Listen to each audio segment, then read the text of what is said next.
পাতে যদি থাকে এই রকম চিংড়ি মাছের মালাইকারি, খাওয়াটা জাস্ট জমে যাবে। আজকের রেসিপি চিংড়ি মাছের মালাইকারি। চিংড়ি মাছগুলোকে কেটে নিয়ে ভালো করে ধুয়ে লবণ হলুদ মাখিয়ে রেখে দিন। কড়াইতে সর্ষের তেল গরম করে চিংড়ি মাছগুলোকে হালকা ভেজে তুলে রাখুন। তারপর ওই তেলে পেঁয়াজ কুচি ভেজে নিন। পেঁয়াজ কুচি ভাজা হলে আদা রসুন পেঁয়াজ বাটা দিয়ে ভালো করে কিছুক্ষণ ভেজে নিন।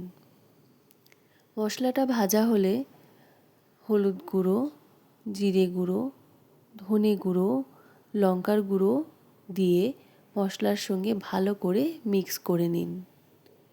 কিছুটা জল দিয়ে আবার সব কিছু ভালো করে কষিয়ে নিন।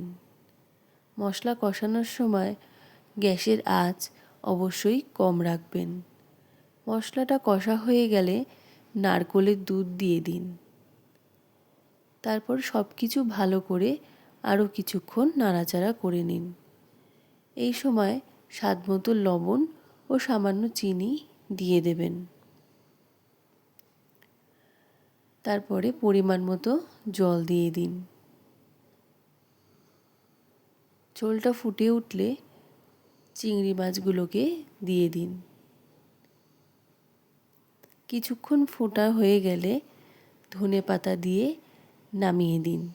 রেডি চিংড়ি মাছের মালাইকারি। গরম ভাতের সঙ্গে ট্রাই করুন, টেস্ট দারুণ। এই রেসিপিটি আপনাদের কেমন লাগলো আমাকে অবশ্যই কমেন্ট করে জানাবেন এবং আমার চ্যানেলটিকে অবশ্যই সাবস্ক্রাইব করবেন।